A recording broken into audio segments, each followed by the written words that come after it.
प्रिय छात्रों, जैसा कि हम सब पिछले दिन राष्ट्रकवि मैथिली शरण गुप्त द्वारा रचित साकेत महाकाव्य से साकेत महाकाव्य के अष्टम सर्ग से कैकेयी का अनुताप नामक शीर्षक का अध्ययन कर रहे थे। उसी कड़ी में आगे बढ़ते हुए आज अगले पंक्तियों की व्याख्या होगी।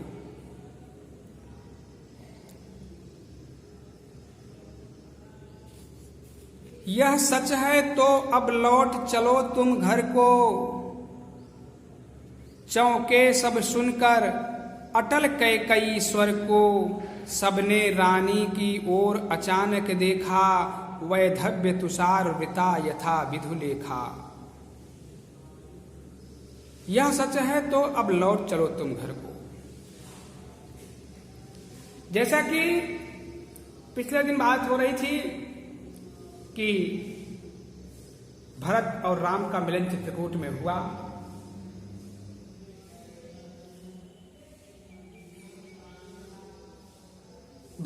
राम ने भरत से उनका अभिप्सित उनकी इच्छा पूछी, जिस पर भरत ने अपने संताप को, अपनी पीड़ा को व्यक्त किया। राम ने कहा कि वास्तव में उसके आशय की थाह मिलेगी किसको, जनकर जननी ही जान न पाई जिसको। जैसे ही राम ने कहा कि जनकर जननी ही जान न पाई जिसको, जिस माँ ने अपने बच्चे को जन्म दिया और जन्म देने के बाद वो अपने बच्चे की भावनाओं को नहीं समझ पाई, तो वह बच्चा कितना गंभीर है, कितना महान है, उसकी महानता का था, उसके महानता की गहराई और कौन समझ सकता है। जब मां नहीं समझ पाए तो वह उसे और कौन समझ सकता है। इसी बात पर कैकेयी को बोलने का अवसर मिल जाता है। अभी तो कैकेयी अपने आप को छिपाए हुए पीछे बैठी थी, लेकिन जैसे ही राम ने ये कहा कि जब मां पैदा करके ही मां अपने बच्चे को नहीं समझ पाई तो उसे और कौन समझ सकता है, यहां कैकेयी को अवसर मिल जाता है बोलने का। और उसने अपना पश्चाताप व्यक्त किया। अनुताप यानी पश्चाताप, शीर्षक का भी नाम है कैकेयी का अनुताप। अनुताप यानी पश्चाताप। कैकेयी ने कहा कि यह सच है तो अब लौट चलो तुम घर को, चौके सब सुनकर अटल कैकेयी स्वर को। सबने रानी की ओर अचानक देखा, वैधव्य तुषार वृता यथा विधु लेखा। जो कैकेयी अभी तक इतना कठोर थी, आज वो कैकेयी बदल गई। अचानक उसके अंदर परिवर्तन आ गया, हृदय परिवर्तन हो गया। उसने कहा कि अगर इस बात में सच्चाई है, सबके सामने तुम स्वीकार कर रहे हो कि मां ने भरत को जन्म देकर के भी भरत की भावनाओं को समझ नहीं पाई, उसकी इच्छाओं को जान नहीं पाई, अगर इस बात में सच्चाई है तो अब तुम यहां से घर वापस लौट चलो। और उसने इस बात को इतनी दृढ़ता पूर्वक कहा। उसने इस बात को कोई बनावटी भाषा में नहीं कहा था, उसने अपने हृदय से कहा था, दृढ़ता पूर्वक कहा था कि अब तुम घर को वापस लौट चलो। उसकी दृढ़ता को देख करके चौके सब सुनकर अटल कैकेयी स्वर को। कैकेयी ने इस बात को इतना अटल भाव से दृढ़ता पूर्वक कही थी कि उसकी बात को सुनकर के सबको आश्चर्य हो जाता है। सब चौंक पड़ते हैं, आश्चर्य पड़ जाते हैं कि ये कैकेयी क्या कह रही है। सबने रानी की ओर अचानक देखा, वैधव्य तुषार वृता यथा विधु लेखा। सब घूम करके अचानक रानी कैकेयी की ओर देखने लगते हैं। उस समय वह कैकेयी कैसे दिखाई पड़ रही है। गोस्वामी जी कैकेयी के सौंदर्य का वर्णन करते हुए कहते हैं, लिखते हैं कि महाराज दशरथ जब कोप भवन में कैकेयी को मनाने जाते हैं तो उनके लिए किन शब्दों का प्रयोग किया। बार बार कहराऊ सुमुखी सुलोचनी पिक बयनी कारण कौन सुनाऊ गज गामिन निष्कोप कर। किस किस शब्दों का विशेषण का प्रयोग किया। सुमुखी सुंदर मुख वाली, सुलोचनी सुंदर नेत्र वाली, पिक बयनी मानी कोयल जैसी मधुर आवाज वाली, गज गामिनी मानी हाथी जैसे मत वाली चाल वाली।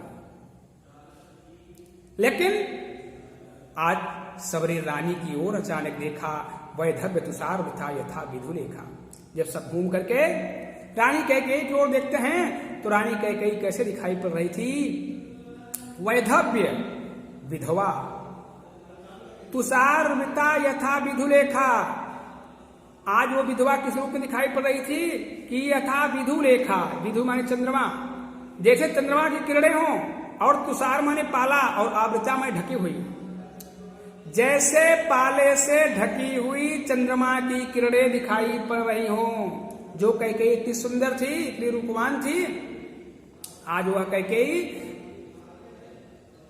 कैकेयी एक विधवा के रूप में पाले से ढके हुए चंद्रमा की किरणों के रूप में दीप्तहीन दिखाई पड़ रही है। बैठी थी अचल तथापि असंख्य तरंगा, वह सिंही थी, वह सिंही अवती हा गोमुखी गंगा। कैकेयी बैठी थी अचल, यद्यपि अचल पर्वत, यानी अभी वह कैकेयी एक अडिग भाव से उस स्थान पर बैठी थी, लेकिन फिर भी उसके अंदर असंख्य तरंगे उठ रही थी, असंख्य लहरें उठ रही थी, उसकी असंख्य इच्छाएं जागृत हो रही थी। वह सिंही थी अभा गोमुखी गंगा। जो कैकेयी सिंहनी के समान कठोर थी। राजा दशरथ ने कैकेयी को बहुत समझाया था, लेकिन वो नहीं मानी। वह कैकेयी सिंहनी के समान कठोर थी। वह स्वामी जी ने कहा कि उसने कहा, तात होत मुनि वेश धरी, जौन राम बन जाही, मोर मरन राउ अजस नृप समझहु मन माही। सवेरा होते ही अगर मुनि का आवेश धारण करके राम बन नहीं जाते हैं तो ये जान लीजिए कि मेरा मरना और आपके लिए अपयस। राजन, ये आप समझ लीजिए। आज वही कैकेयी, जो कैकेयी सिंहनी के समान इतना कठोर थी, आज उसी कैकेयी गोमुखी गंगा के समान पवित्र दिखाई दे रही है। गंगा तो पवित्र है ही, गंगा नदी तो पवित्र है ही, लेकिन गोमुखी गंगा, गोमुख से जहां से गंगा निकली हैं, उनके समान वो पवित्र दिखाई पड़ रही है। बैठी थी अचल तथापि असंख्य तरंगा। वह कैकेयी एक दृढ़ता के साथ एक स्थान पर बैठी हुई थी, फिर भी उसके अंदर कई तरंगे, कई लहरें, कई उसकी इच्छाएं जागृत हो रही थी। आज जो कैकेयी सिंहनी के समान इतना कठोर थी, वही कैकेयी आज गोमुखी गंगा के समान पवित्र दिखाई दे रही है। उसने अपना पश्चाताप व्यक्त किया। हा जनकर भी मैंने न भरत को जाना, सब सुन ले तुमने स्वयं अभी यह माना। यह सच है तो फिर लौट चलो घर भैया, अपराधीन मैं हूं तात तुम्हारी मैया। हा जनकर भी मैंने न भरत को जाना। कैकेयी ने कहा कि मैंने भरत को जन्म दिया। वास्तव में मैंने भरत को जन्म दिया, लेकिन भरत को जन्म देने के पश्चात उनकी भावनाओं को नहीं समझ पाए, उनके विचारों को परिचित नहीं हो पाई। सब सुन ले तुमने स्वयं अभी हमारा, इस बात को मैं नहीं कह रही हूं, इस बात को आज सबके सम्मुख तुम खुद कह रहे हो, तुम खुद स्वीकार कर रहे हो। यह सच है तो फिर लौट चलो घर भैया, अपराधीन मैं हूं तात तुम्हारी मैया। इस बात को जो तुम कह रहे हो, अगर इस बात में सच्चाई है कि मैंने भरत को जन्म दे करके और भरत के विचारों से परिचित नहीं हो पाई, उनकी भावनाओं को नहीं समझ पाई, अगर इस बात में सच्चाई है तो आज हे तात, मैं तुम्हारी मां हूं, मैं तुम्हारी मां हूं, मैं एक अपराधिनी हूं और मैं अपने अपराध को स्वीकार कर रही हूं। कैकेयी राम को बहुत चाहती थी।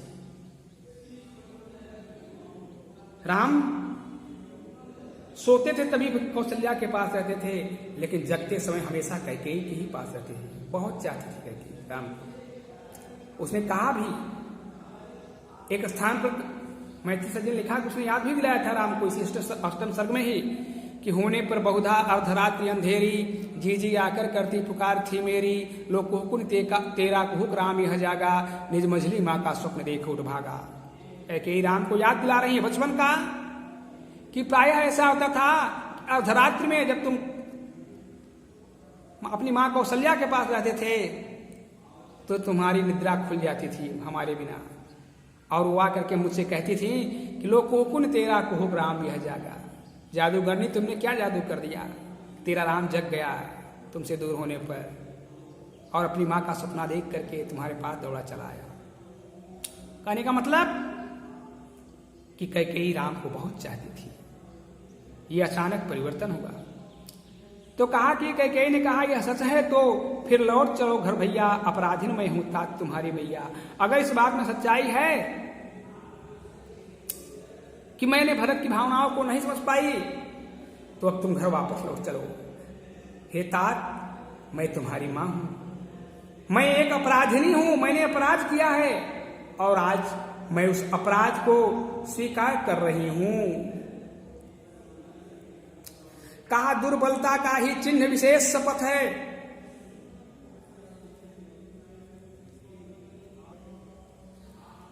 दुर्बलता का ही चिन्ह विशेष शपथ है, पर अबला जन के लिए कौन सा पथ है। यदि मैं उकसाई गई भरत से हूं तो पति समान ही स्वयं पुत्र भी खोऊं। कैकेयी अपने अपराध को स्वीकार करते हुए कह रही है कि दुर्बलता का चिन्ह विशेष शपथ है। समाज में जो व्यक्ति दुर्बल होता है, कमजोर होता है, वह अपनी बात को पूरा करने के लिए, अपनी बात की सच्चाई को पूरा करने के लिए शपथ खाता है, सौगंध खाता है, कसम खाता है कि मैंने ऐसा कार्य नहीं किया। लेकिन कहा पर अबला जन के लिए कौन सा पथ है। लेकिन कैकेयी ने कहा आज इस अबला के लिए, इस नारी के लिए कोई रास्ता नहीं बचा है कि किसका सौगंध खाए, किसका कसम खाए। कैकेयी का भाव यह है, कहना यह है कि वो कसम किसका खाए। पति स्वर्गवासी हो गया और पुत्र कुमाता कह दिया, अब कौन बचा उसका अपना, जिसका सौगंध खा करके, जिसकी कसम खा करके वह अपने आप को पवित्र बताए, सही बताए। इसलिए वो कह रही है कि दुर्बलता का ही चिन्ह विशेष शपथ है, पर अबला जन के लिए कौन सा पथ है। समाज में जो व्यक्ति दुर्बल होता है, कमजोर होता है, वो अपनी सच्चाई को प्रकट करने के लिए शपथ खाता है, सौगंध खाता है। लेकिन राम आज इस अबला नारी के लिए कोई रास्ता नहीं बचा है। फिर भी वो कसम खाती है, कहती है यदि मैं उकसाई गई भरत से हूं तो पति समान ही स्वयं पुत्र भी खोऊं। लेकिन अगर लोगों के मन में विश्वास हो, लोगों के अंदर ये विचार उठा हो कि मैंने भरत के कहने पर ऐसा कार्य किया है, ऐसा कृत्य किया है, भरत के उकसाने पर यह निर्णय मैंने लिया है, तो आज जिस प्रकार से मेरा पति स्वर्गवासी हो गया उसी प्रकार से मेरा पुत्र भी स्वर्गवासी हो जाए, समाप्त हो जाए। वो पुत्र का अर्थात भरत का कसम खा लेती है। यदि मैं उकसाई गई भरत से हूं तो पति समान ही स्वयं पुत्र भी खोऊं। वो कह रही है कि अगर लोगों के मन में यह विचार हो कि मैंने भरत के कहने पर, भरत के उकसाने पर ऐसा निर्णय लिया है, ऐसा कार्य किया है, तो जिस प्रकार से मैं पति से अपने वंचित हो गई उसी प्रकार से मैं अपने पुत्र से भी वंचित हो जाऊं, पुत्र को भी अपने खो दूं। इस प्रकार का कसम सौगंध कैकेयी सबके सम्मुख खा रही है अपनी बात को सही प्रकट करने के लिए। अब इसी कड़ी पर आज यहीं पर विराम देते हैं, फिर कल अगले पद की, अगले चरणों की व्याख्या होगी।